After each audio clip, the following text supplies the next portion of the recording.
Hi friends, அனைவருக்கும் வணக்கம்.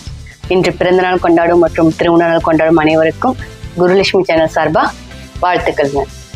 இன்னைக்கு சில வீட்டிலலாம் பார்த்தோம் அப்படின்னா வீட்டு வேலைக்கு ஆட்களை வச்சுட்டு அவங்களுக்கு உடம்பு ரொம்ப வெயிட் போட்டுருச்சு, ரொம்ப குண்டாயிட்டேன் அப்படின்ட்டு ஜிம்முக்கு போகிறது, ஹாஸ்பிட்டலுக்கு போயிட்டு ட்ரீட்மெண்ட் எடுத்துக்கிறது, இந்த மாதிரிலாம் நிறைய இருக்குது.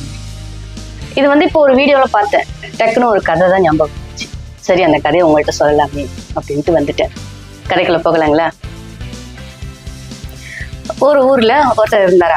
அவருக்கு எப்ப பார்த்தாலும் தலைவலி, கால் வலி, உடம்பு வலி, மூட்டு வலின்னு அவருக்கு இல்லாத வியாதியே இல்லையா.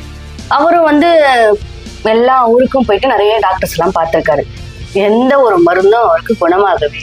இப்படியே கொஞ்ச நாள் போயிட்டு இருக்கக்குள்ள பக்கத்து ஊருக்கு ஒரு புதுசா ஒரு டாக்டர் வந்திருக்காரு. சரி, அந்த டாக்டர் போய் பார்க்கலாம் அப்படின்ட்டு போறாரு.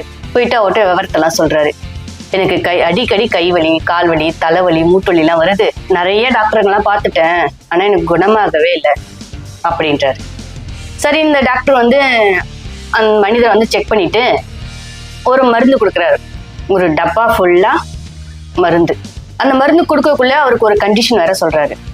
உங்களுக்கு எப்பெல்லாம் வேர்க்குதோ அப்பதான் அந்த மருந்தை நீங்க சாப்பிடணும் அப்படின்னு.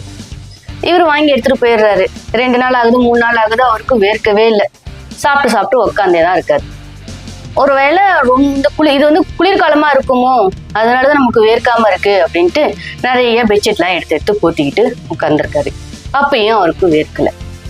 உடனே அவங்க மனைவி சொல்றாங்க, உடம்பு கொஞ்சம் உஷ்ணமா இருந்தாதான் வேர்க்கும், அதனால நான் சொல்ற வேலையெல்லாம் கொஞ்சம் செய்யுங்க அப்படின்னு கடைக்கு போறது, பாத்திரம் விளக்குறது, துணியை துவைக்கிறது, வீடு பெருக்கிறது அப்படின்னு சின்ன வேலைங்கள்லாம் அவருக்கு கொடுத்தாங்க. இதெல்லாம் செய்யக்குள்ள அவருக்கு நிறைய வேர்த்துச்சான். அவருக்கு வேர்க்க என்ன செஞ்சாரு, அந்த மருந்து சாப்பிட்டுட்டே இருந்தாராம். ஒரு பாதி பாட்டில் மருந்து காலி ஆயிடுச்சு. அவருக்கும் உடம்பு எல்லாமே கியூர் ஆயிடுச்சு. எந்த ஒரு வியாதியுமே இல்லாம இருந்தாரு. ரொம்ப சந்தோஷம். சரி, இந்த மருந்து கொடுத்த டாக்டர் போய் நம்ம பார்த்துட்டு வந்துடலாம். நம்ம எவ்வளவோ மருந்து சாப்பிட்டுருப்போம், இத்தனை வருஷமா நமக்கு குணமாகாதது இவர் கொடுத்த ஒரு அரை பாட்டில் மருந்துலயே நமக்கு குணமாயிடுச்சே அப்படின்ட்டு அவர் போய் நன்றி சொல்லலாம் அப்படின்ட்டு இந்த மனிதர் பார்க்க போறாரு அந்த டாக்டர். அந்த டாக்டரை பார்த்து, நான் எவ்வளவோ மருந்து மாத்திரைலாம் சாப்பிட்டுருக்கேன், எனக்கு குணமாகவே இல்லை, ஆனா நீங்க கொடுத்த இந்த ஒரே ஒரு மருந்து என் உடம்பு ஃபுல்லாவே சரி பண்ணிடுச்சு, ரொம்ப நன்றி. அப்படி என்னதான் மருந்து இதை கொடுத்தீங்க அப்படின்னு சொல்லி கேட்டாராம். அதுக்கு அந்த டாக்டர் சொன்னாராம், நிறைய வேலை செஞ்சதுனால உங்க உடம்புல இருந்த கெட்ட கழிவுலாம் வெளியே உங்க உடம்பு கியூர் ஆயிடுச்சு. நம்ம எவ்வளவுதான் நல்ல பொருளா சாப்பிட்டாலும், சத்தான பொருளா சாப்பிட்டாலும் நம்ம நல்லா வேலை செய்யணும். வேலை செஞ்சாதான் உடம்பு வேர்த்து கெட்ட கழிவுலாம் வெளியே நம்ம உடம்பு ஆரோக்கியமா இருக்கும். நான் கொடுத்த மருந்து சாதாரண துளசியும் வெல்லமும் சேர்ந்து கலந்த ஒரு மாத்திரை தான் அது. அதனால எந்த ஒரு யூஸுமே இல்லை. நம்ம எவ்வளவுக்கு எவ்வளவு வேலை செய்யறோமோ, நம்ம உடம்புல இருக்கிற கெட்ட கழிவுலாம் வெளியே வருதோ அவ்வளவுக்கு அவ்வளவு நம்ம உடம்பு ஆரோக்கியமா இருக்கும்பா அப்படின்னு சொன்னாராம். நம்ம எவ்வளவுதான் ஹெல்த்தியா சாப்பிட்டாலும் நம்ம உடம்புல உழைப்பு இல்லாம நம்ம உடம்பு குணமாகவே ஆகாதுங்க. அந்த காலத்துல எல்லாம் 10 இட்லி சாப்பிட்டவங்க கூட தெம்பா இருந்தாங்க.